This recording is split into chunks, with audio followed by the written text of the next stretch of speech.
Russia হয়েছে, হিন্দু মুসলিম বৌদ্ধ খ্রিস্টান দলিত শিখ ইসাই মহাযান, আমরা কিন্তু দেখেছি, আমরা কখনো কিন্তু সেই মানবতার ধর্মে আমরা ধর্মিত দীক্ষিত, আমরা তাদের পদে পথপ্রদর্শক, আমরা নিজের ধর্ম পালন করব এবং অন্য ধর্মকেও আমরা শ্রদ্ধা করব।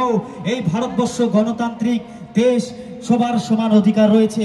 বিদ্রোহী কবি তিনি স্বাধীনতা আন্দোলনেও দেখিয়ে দিয়েছিলেন কিভাবে কবিতার এবং উপন্যাসের গল্পের মধ্য দিয়ে মানবতার প্রচার করা যায়, কিভাবে ইংরেজদের সেই 200 বছরের গ্যালানি থেকে আমরা গণতান্ত্রিক একটি রাষ্ট্র পাবো, যে রাষ্ট্রে সেই মানুষেরা, সেই জনগণেরা সবার সমান অধিকারে নিজ নিজ ধর্ম নিজভাবে পালন করতে পারবে।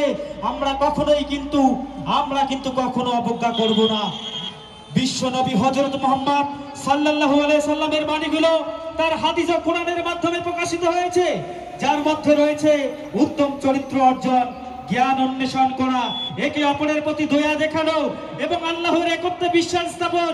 তার প্রথম ওহী ছিল পড়ো এবং বুঝো এবং সমাজের কল্যাণ করো, কারণ মানব সেবা ছাড়া কোনো ধর্মই কিন্তু সৃষ্টিত্ব লাভ করা যায় না।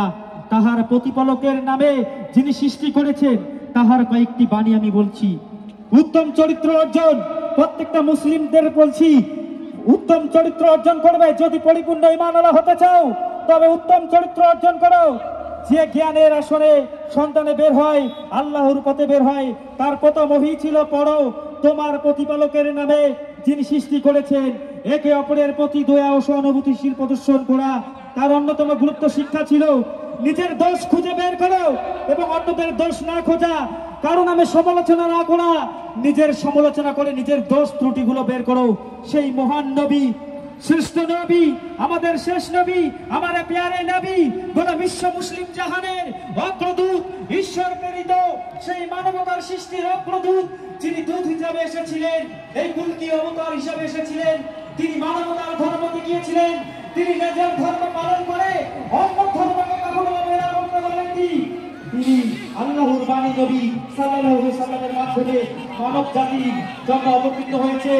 তিনি দেখিয়ে দিয়েছিলেন আজ তাই তাহার চরণ ধুলিতে এই জুলুসের বিনোদন নবী ফালাকানে জামে মসজিদের পরিচালনায় ও ব্যবস্থাপনায় প্রতি বছরের ন্যায় এই বছরও কিন্তু আমরা সেই বার্তা বহন করে আসছি, যাহা ইতিহাসের মাথায় সরকার করে লেখা থাকিবে।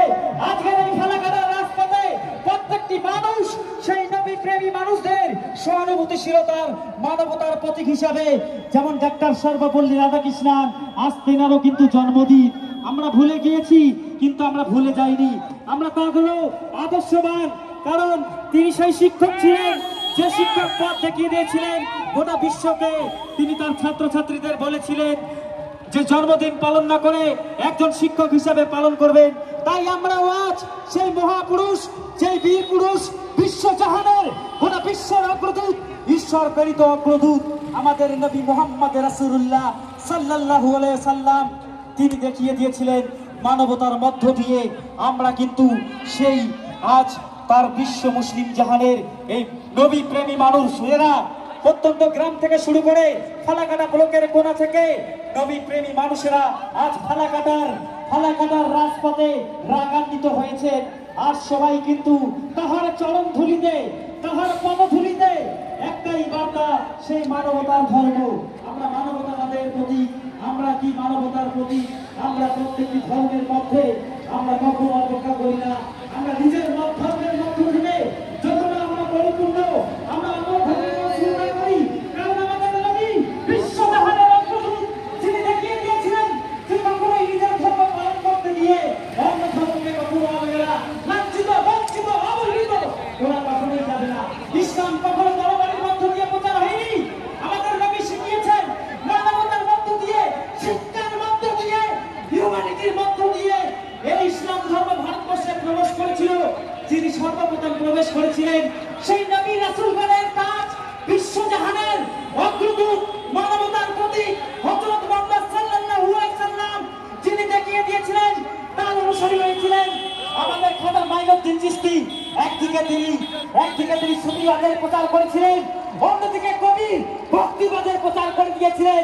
উড়িষ্যার ঝাড়খণ্ডে তিনি যেমন ভক্তিবাদের প্রচার করেছিলেন, তেমনি নবদ্বীপের মায়াপুরের ইস্কন মন্দির থেকেও কিন্তু সেই মানবতার ধর্ম প্রচার করেছিলেন এই ভারতবর্ষের বুকে, এই বাংলার বুকে, এই মাতৃভাষার বুকেও কিন্তু আজ সেই মানবতার কান্ডারি আমাদের প্রিয় নবী হযরত মুহাম্মদ সাল্লাল্লাহু আলাইহি সাল্লাম, এই বিশ্ব মানবের দূত আমাদের খাজা মাইনুদ্দিন চিশতি রাহমাতুল্লাহ আলাইহি 1192 খ্রিস্টাব্দে মধ্যযুগের ইতিহাসটা খাটিয়ে আমরা দেখতে পারি তিনি দিল্লির বুকে এসে ইসলাম ধর্ম প্রচার করেছিলেন, যে ধর্ম দেখিয়ে দিয়েছিল মানবতার সত্যের প্রতীক।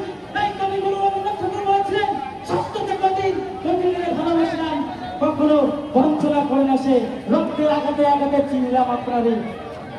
আমরা ধন্যবাদ জ্ঞাপন করছি আমাদের ফালাকাটা পুলিশ প্রশাসন, যারা তাদের দক্ষতার মধ্য দিয়ে আজকের এই মহা ঐতিহাসিক র্যালি, আমাদের ফালাকাটা জামে মসজিদের আহ্বানে আজকের এই ঐতিহাসিক র্যালি পরিপূর্ণভাবে সম্পূর্ণ করতে আমরা চলেছি।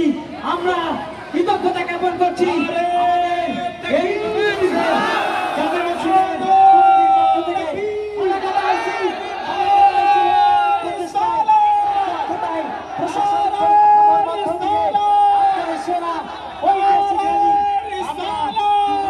সম্পূর্ণ ধন্যবাদ।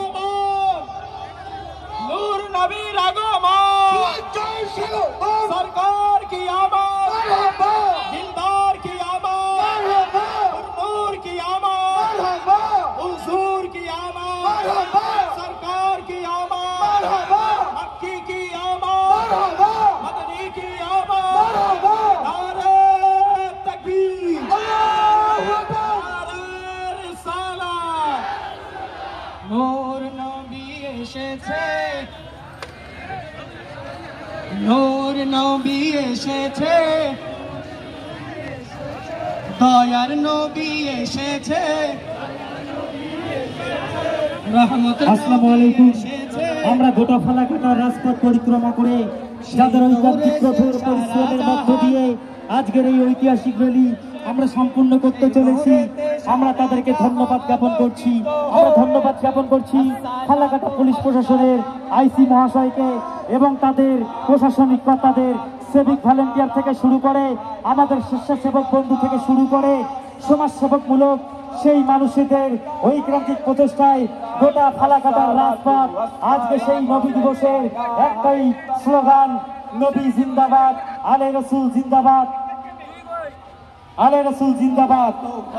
ধন্যবাদ। যাচ্ছি